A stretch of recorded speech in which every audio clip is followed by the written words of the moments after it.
Ito na marahil yung pinakamalaking chicken inasal dito sa Bacolod. Sa video na to, pwede ka na mag-scoop lumadat. Ang laki. Nagbabalik tayo sa syudad ng Bacolod dito sa Negros Occidental. We will eat the top 5 Bacolod food where locals eat. Mula sa legendary local breakfast na puto manapla at dinuguan. Oh, look at that. Look at this, pare. Putok-batok na Aaron Scansi. Kung nakikita nyo yung bone marrow. Unseen and exclusive chicken inasal na hindi mo alam. Di ba kung tama itong gagawin ko pero kakagat ako mismo sa steak. Cheers! Sa gabi, kakain tayo sa paboritong barbecuehan ng mga lokal, ang Man Plaza. Di naman halatang sobrang na nagbabad siya ng chicken oil, no? Ready ka na ba? Churra!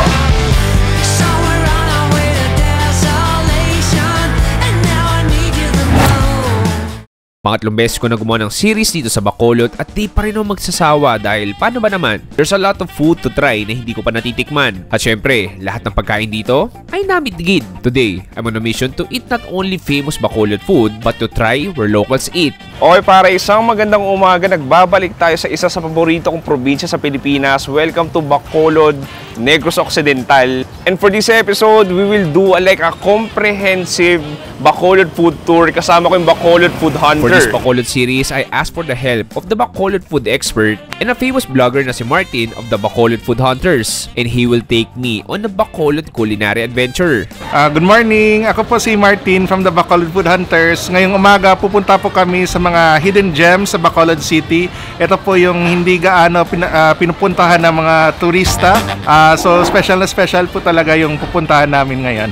Kung hindi ba sinabi ni Martin hindi ko pa madidiskubre ang puto manapla since 1922. Special ang paggawa ng puto nila dahil wala itong kawangis. Puto manapla is a traditional Filipino delicacy that originated from the town of Manapla in the province of Negros Occidental. It is a type of rice cake made from glutinous rice flour, coconut milk, tuba or rice wine, and sugar. At makikita mo na alas 7 ng umaga pa lang dinadayo na talaga to ng mga lokal at kailangan mo agahan dahil before lunch, sure ball, sold out na to. Ito yung medyo historical na puto dahil since 1922 pa yung pinaka-recipe nito.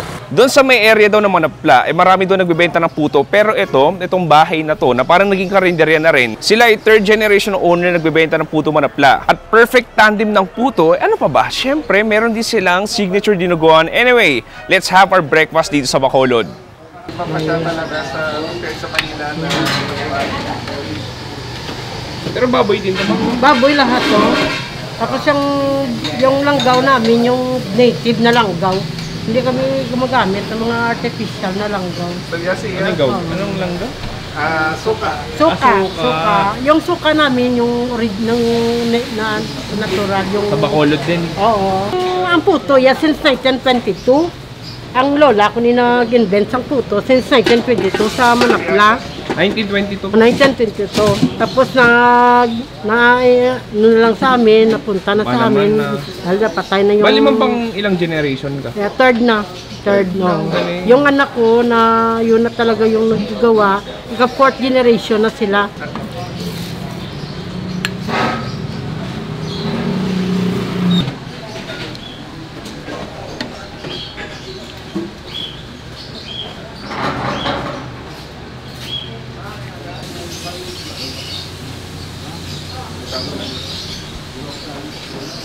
Ano itong puto to, ma'am?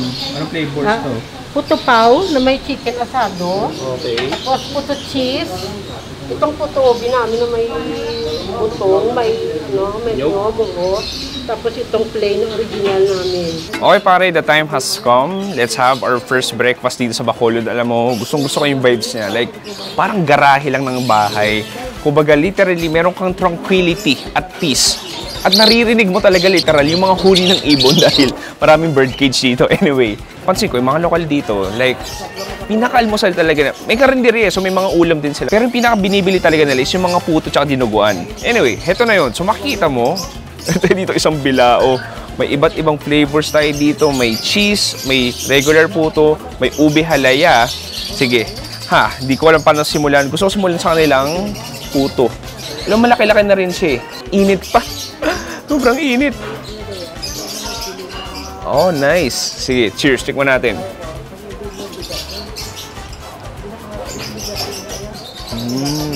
Sobrang bouncy and spongy niya. Tapos yung pinaka yung pinaka puto natin, alam mo, ang smooth niya eh.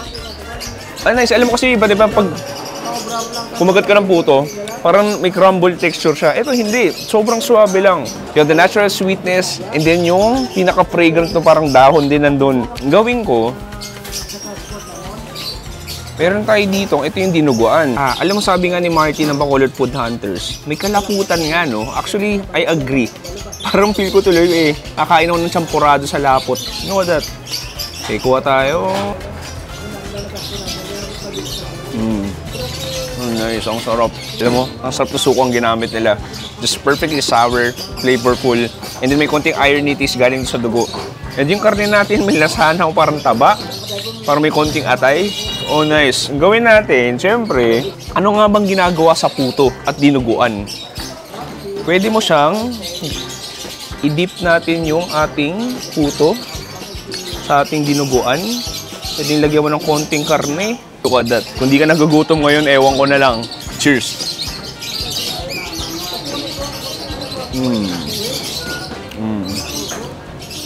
This is just terrific. Kahit yung mga ibon, ituwang-tuwa sa sarap ng combination na yun. Ayaw mo, hindi naman sa ano, kahit naman sa Manila eh. Usually pinaparte naman yung puto sa dinuguan. Pero ang ganda lang dito sa Bacolod kasi breakfast vibes. Literally, neighborhood dito. Ito talaga in order sa almusal. So usually kasi dinuguan tsaka puto sa atin, minsan merienda, o pag may okasyon lang. Dito hindi, pang-araw-araw na almusal lang sa Bacolod. And the fact that you're eating like a piece of history, ibang klase. Nakalimutan ko, habulin natin ng kape, brewed coffee. Wala pa ako ganun tulog, pero dahil sa kape na yun, tapos sa dinuguan tsaka puto natin, may energy na ako buong araw. Sige, gusto kong tikman itong keso natin. Ito may iba-ibang variants din sila ng puto. Ito yung parang keso nila. Grabe ang init, Diyos mio. Good luck sa daliri at bunganga ko. Oh, nice. Pati ilalim niya, parang medyo may pagka-oily siya. Try nga natin biyakin. Oh, nice. Okay, puno ng keso sa loob. Kung nakikita nyo lang ngayon. Oh, parang may oozing creaminess pa ng cheese. Tsaka parang di ko alam kung kondensada ba yun or what. Tikman natin.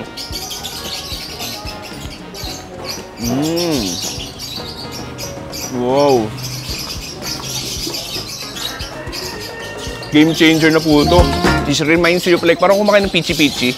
Alam mo yun, the texture, ganun. Pero yung pinaka-game changer na yung parang oozing cream sa loob niya. Na sobrang cheesy, sobrang init, pero malasa. Okay, tikman naman natin. Ito yung ube halaya na puto nila. Grabe no, alam mo. I mean, ang dami na nakitang puto na ube, pero ito talaga. Sobrang in-emphasize nila yung ube flavor. So may halaya rin siya sa loob. Ay, makikita mo para siyang ube lava. Hindi ko na siya i-break. Dahil, okay no. Ako ay nakikita ko, itong white thing na yan, yan yung pinakanyog. Tikman na natin. Cheers.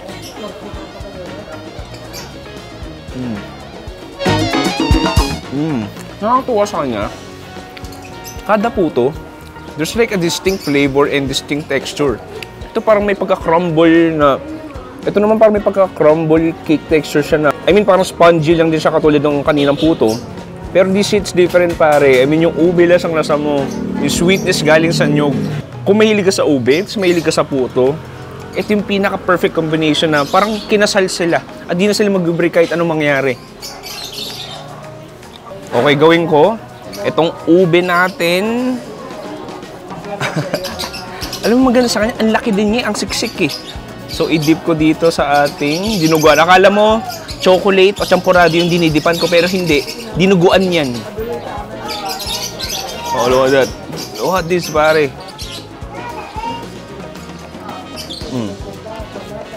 Panado. Alam mo, para ibang klaseng kagat yun. Alam mo, tutusin. Simple lang naman eh. Puto, dinuguan, pero ito hindi. It's like you're eating part of history of Bacolod. Puto na since 1922. Walang turista, zerong turista ako lang. Lahat dito mga lokal around this area. Yung iba mga tiga, hindi lang Bacolod, dumadayo pa dito para lang kumain ng puto nila at nagti-take out ng bulkuhan. Anyway, dito pala nagsisimula ang ating isang malupit na Bacolod food tour. Proceed tayo sa next food trip.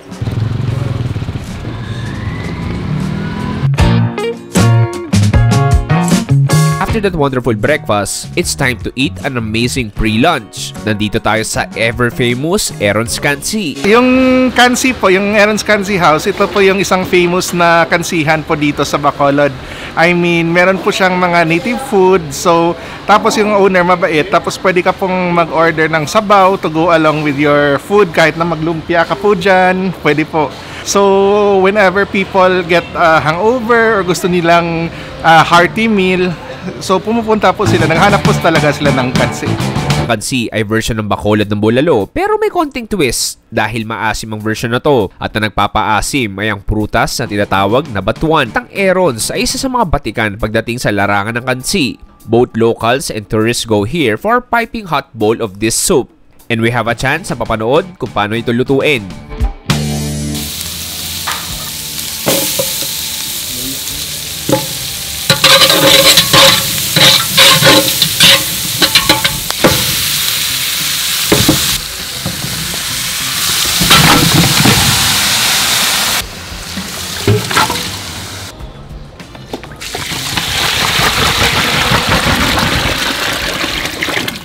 Ayun, Paps, so ngayon, pinapakulo na yung lahat ng baka natin. Sobrang daming baka na yun. Pagpakulo daw niyan, pag lumambot na, lalagyan na yung batuan. Ito yung pinaka pampaasim natin. Lalagyan ng aswete, pampakulay, tapos asin tsaka pepper. Ngayon, punta tayo sa kusina dahil meron ng luto doon.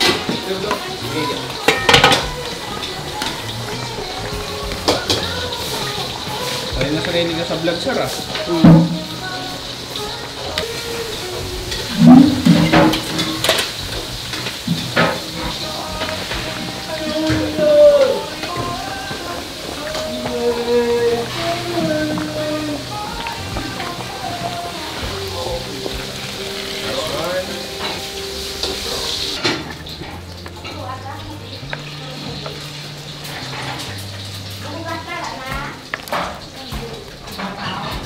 Ayan, Paps, nakapasok tayo kusina. Ito na yung finished product.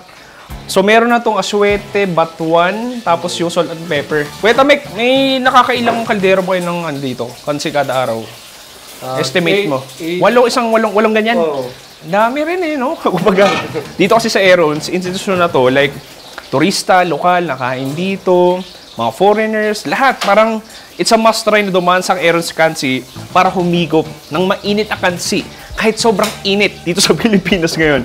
Anyway, magpa-scoop na tayo, umorder na tayo, kumain tayo ng kansi.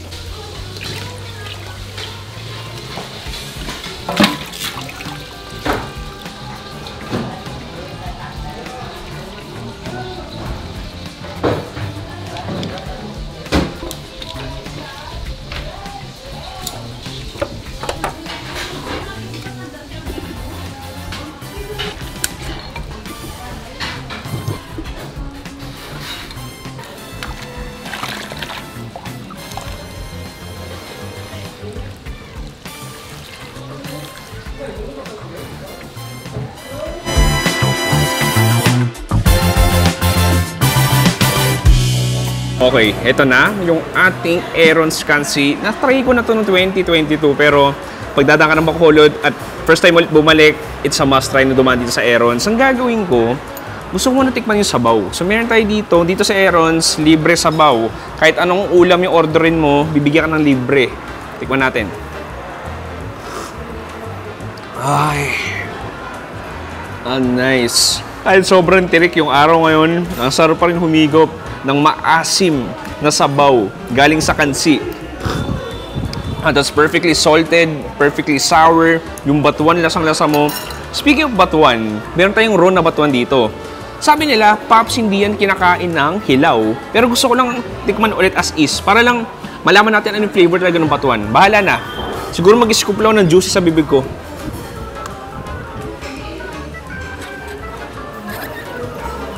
Okay. Wow, that's extremely sour. Sobrang acidity niyan. Lasong-lasa sa dila ako. Okay, parang siyang bayabas eh. Bayabas na mas fruity. Bayabas na mas maasim. Pero punta tayo sa main event natin. Ito yung kansi. Alam mo, nakakatawa. Yung binigay sa aking parte, parang very ergonomic. Pwede mo hawakan sa dulo. Pwede ka na mag-scoop lumadat. Ang laki. So makikita mo, ayan, may mga silaw nakikita. Itong karne, itong malaking bulalo. Gawin ko, gusto kong kumuha ng karne natin. Gusto ko yung bandang nasa ilalim. Look at that. Grabe. Ang lambot. Kung nakikita mo pa lang dito, malambot eh. Look at this piece. So, rehydrate mo konti ng sabaw. Lagay mo sa kanin natin. Kuha tayo ng konting kanin. Tapos rehydrate ko ulit ng sabaw. Cheers! Natikman ko na to. Pero feel ko, virgin pa rin bibig ko ulit. Ang sarap, ang lambot. Kasi nito talaga yung ngipin mo, wala na masyadong effort. Parang di sila naglalabas ng kinetic energy. Sobrang lambot niya. Nice, full of the bone. Parang kumakain ng sobrang lambot na steak. Ayun, lambot. Gawin ko, kuha ko dito ng sili. Di na ako maglalagay ng kalamansi dahil maasim na to. Pero lagyan ko ng konting pinakurat. Lagyan tayo ng patis. Gawin natin. Durugin ko yung mga sili. Gawin ko, kuha tayo ng karne. Galing doon sa ating kansi. Kuha tayo ng sauce natin. Lagyan natin ng extra sabaw. Lagyan natin sabaw yung kanin. Okay, and then look at this bite. Cheers!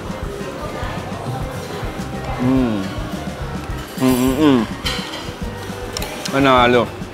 Alam mo, iba yung asim nitong kansi. Kaya the best din talaga if lalagyan mo ng patis para may extra fishy element, para may extra saltier element. Kansi, one of the best stew sa buong Pilipinas. Ito na yung main event. Gawin natin, kunin natin tong giant bulalo. At hindi ko alam kung paano. Ay, nakita mo ba? Kung nakikita nyo, yung bone marrow. Ibang klase. Dumiretso sa mga veins na lalamunan ko. That's like super buttery, fatty. Parang yung oil lumalabas na. Ito pa, extra pa pala. Parang look at this, parang isang buong tuhod na to ng baka.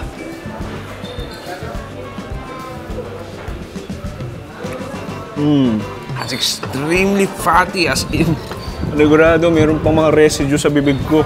Alam mo, iba lang talaga itong Aaron Say. Like, institutional dito sa Bacolod, like, turista, lokal, dito talaga pumupunta. Quality control, kung kuha nila kung anong lasa dati, ganun pa rin. Yung lambot, yung flavoring, sobrang hindi madamot.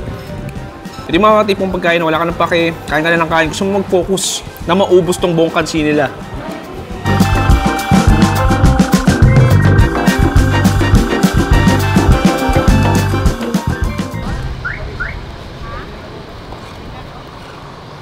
Pag sinabi mong Bacolod, ang unang putahe na ma-associate dito ay ang chicken inasal. At parang musika, kanya-kanyang preference sa mga Bacoleño pagdating sa inasal. Pero alam niyo ba, may isang inasalan dito sa Bacolod na medyo malayo-layo sa city proper at nagbubukas lang tuwing weekend. At dahil weekday ngayon, ay talagang nagpabook pa kami ni Martin dito sa Chileti na nag-iinasal na simula noong 1975. Okay pare, manananghalian tayo. Actually, ko na Martin, nasa Bacolod pa ba tayo? Bacolod pa ba to? Sa Kuan na po tayo, sa Punta Taytay, Bacolod pa rin po. Medyo palabas na. Yes po. Okay. Malapit po siya sa dagat. Martin, itong Chileti, pansin ko, sobrang hole in the wall lang talaga. Siya like parang kubo lang na maliit. Sino usually mga kumakain dito? Yung kumakain dito, mga mayor, mga yung mga famous person. So ito pala, pansin ko, no, like yung pinaka binibenta lang nila, native chicken, pero isang buo.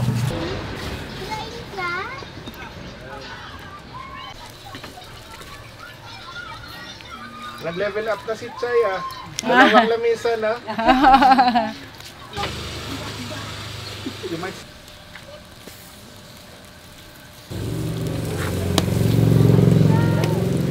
Makikita mo, ito lang. Ito, isang maliit na griller lang parang, ito, 3 malaking manok, 2 yempo lang yung kasya.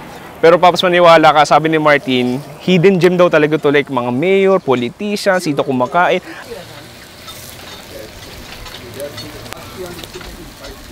Marami akong soking na kumukuha sa akin. Minsan yung Iloilo kumukuha din. Mga ilang ganito, mami, na ano nyo kada araw? Ilang native? Hindi naman araw-araw eh. Ito booking lang.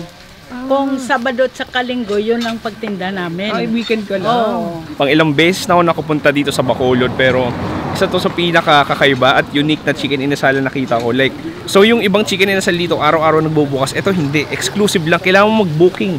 Kailangan exclusive reservation. This is nice. Actually, medyo naluluto na at naaamoy ko na yung buong inasal ni Nanay Leti dito. Meron din tayo dito ng yempo. Excited na ako kumain. Parang ano pala to, Pops, no? Private dining. Ang punta ni President Duterte dito sa Bacolod, yung chicken ko talagang in-order to. Okay.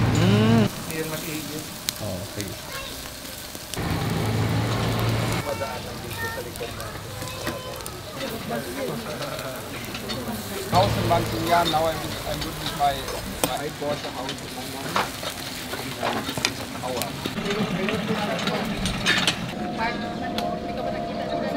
May aso sa kilid mo, baka matapakan mo siya. Bigyan mo nakakatawa eh.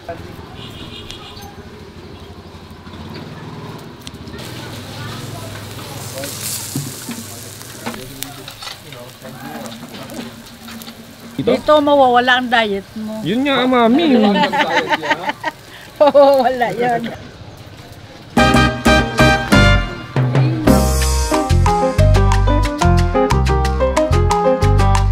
Okay, ito na yung ating iba't ibang inihaw dito sa Chai Leti. Pare, alam mo, gusto ko na yung vibes eh. Kaliwa ko, merong isang maliit na paralan. Sa kanan ko, merong isang resort. Sa likod ko, merong public po. So pare, isang ganda lang din ng vibes dito. Like, very homey, very exclusive. Dalawang maliit na lamesa lang. Yun na yun, bahala kayo. Sige, simulan natin sa kanilang. Ito, tikman natin tong grilled yempo nila. Sige, kuha ako. Kuha ko dito. Medyo mainit pa.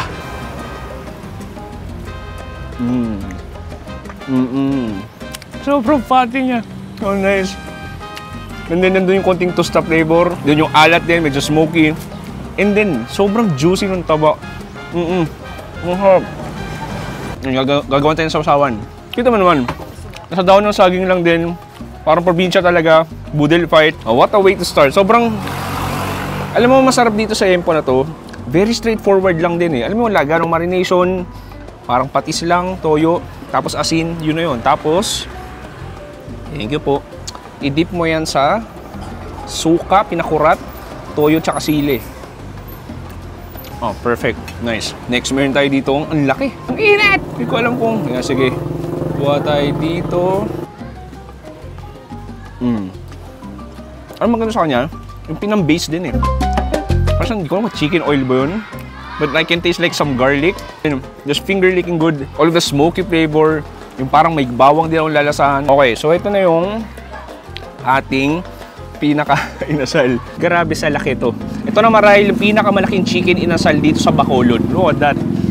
So maganda dito, native chicken. So ito pa yung ulo. At excited na akong tikman. Hindi ko alam kung tama itong gagawin ko, pero kakagat ako mismo sa steak. Cheers!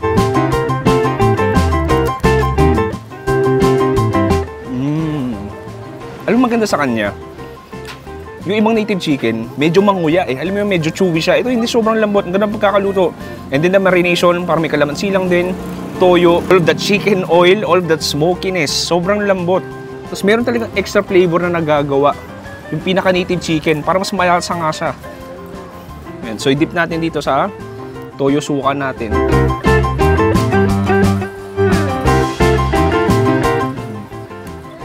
Panalo. Panalo. Dami ko na nakain na chicken inasal dito sa Bacolod, pero ito sobrang may distinct flavor siya. Alam mo yung feeling na medyo classic at the same time, parang very exclusive nung flavor niya na dito mo lang matitikman.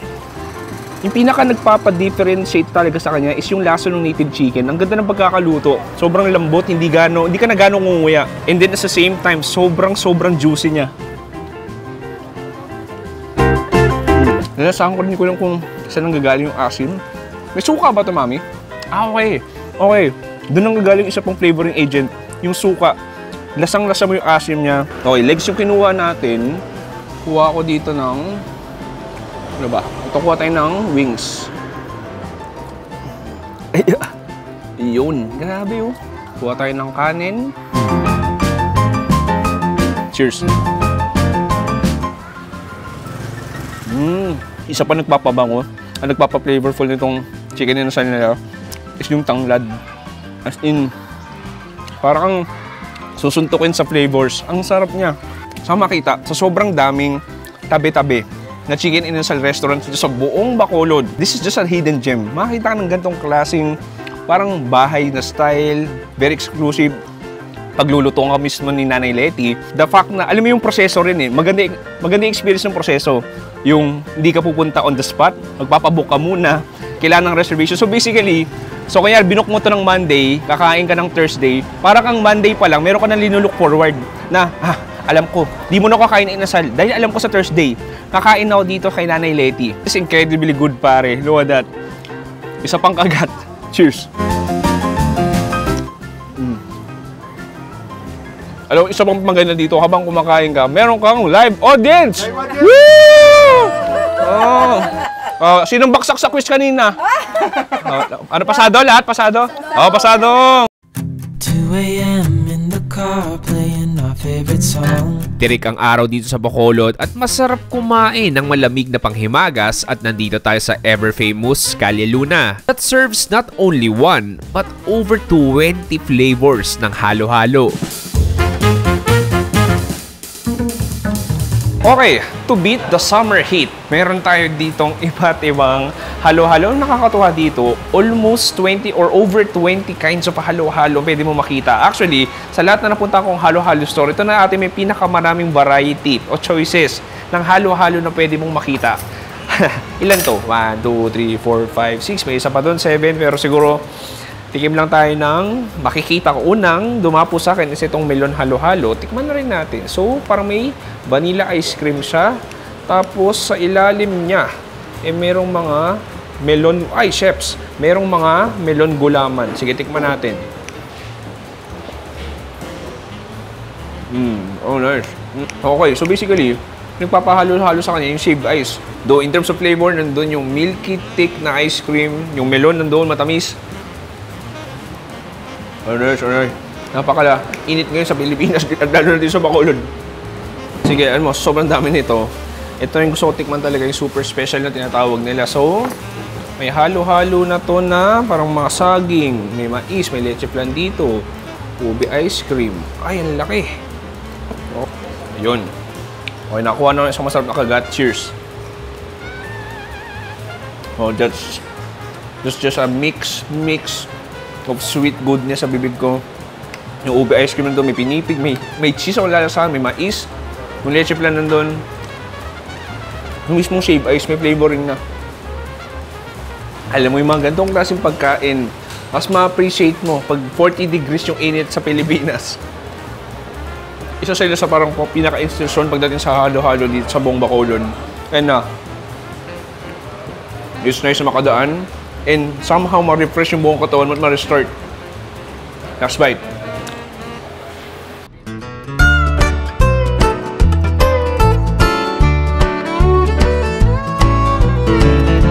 Pagsapit ng gabi ay dinala ko ni Martin sa isang local barbecue plaza kung saan labas pa lang ay matatanaw mo ng usok sa pag-iihaw at maririnig mo ng ingay ng mga kwentuhan ng mga estudyante. Welcome to Man Plaza!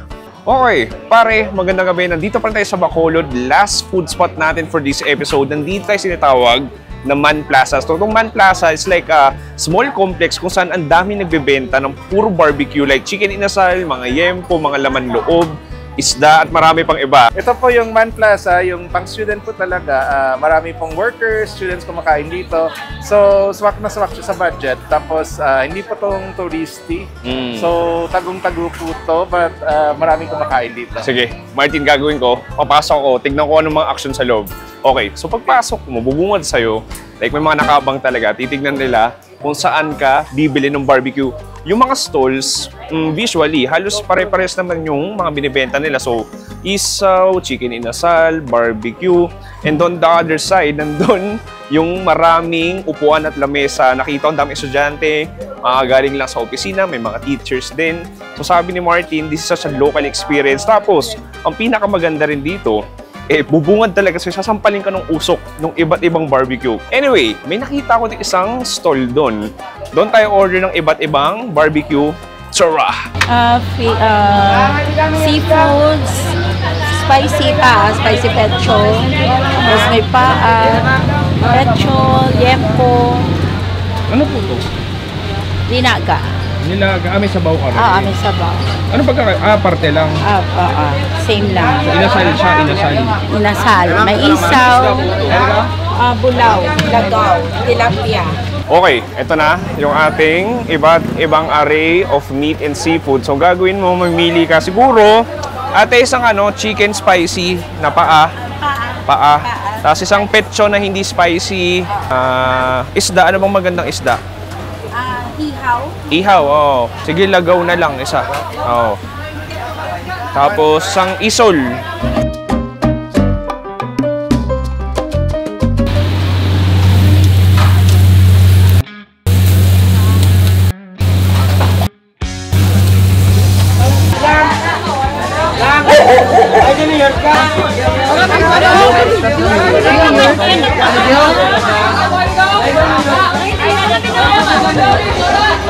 Yung sinasabi ko na pagpasok mo talaga, parang kanya-kanya talagang imbita na dito kayo kumain, dito kayo kumain. At ikaw na bahala kung saan ka mapapaibig, kung saan mo matitrepan. Anyway, malapit na maluto yung uy, grabe. Mouth to mouth kami nung mouth to mouth kami nung usok. Malapit na maluto yung ating iba't ibang barbecue.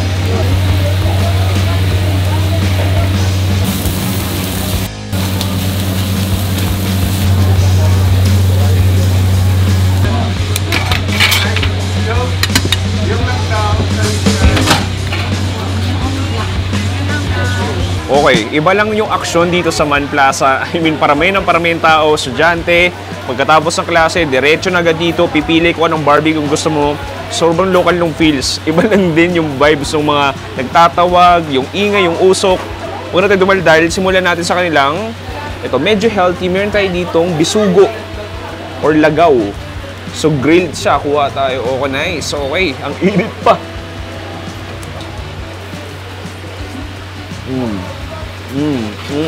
Sobrang meaty, smoky. Marination lang, parang asin, pepper, yun na. Nice, ang sarap nun. Ang lambot ng karne, sobrang moist. Yan, kuha ng kanin. Kuha ng chicken oil. Lagay mo sa kanin natin. Kunin ko yung lagaw. Kuha tayo kanin. Ito, masarap na kagat. Panalo yung chicken oil. Okay, iba't ibang barbecue na binili natin. Tikman mo natin yung chicken skin.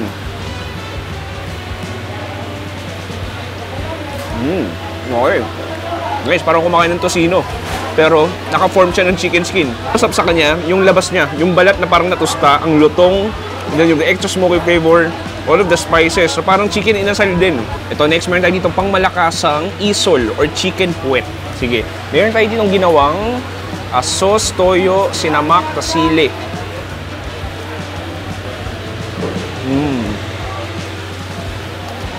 Ay, maganda sa recipe ng Koyokas. Ang sarap na marination, like halo-halo ng lasa ng tamis, alat, may konting asim. Tapos sobrang generous amount ng chicken oil. Parang naligo sa chicken oil lahat ng manok nila. Okay, next natin, gusto kong subukan itong chicken inasal natin na hindi spicy. So, petcho to. Okay, kuha tayo. Tikman mo natin as is.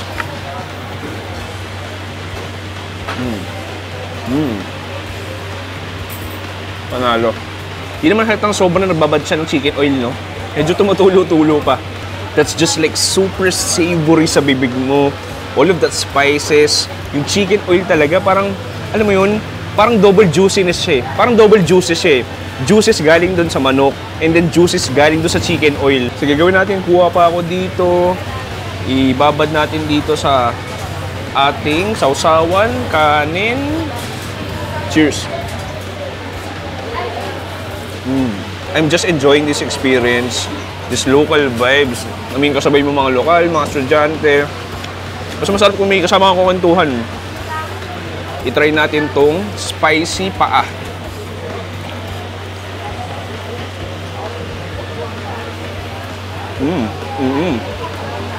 Hinahanap ko yung anghang.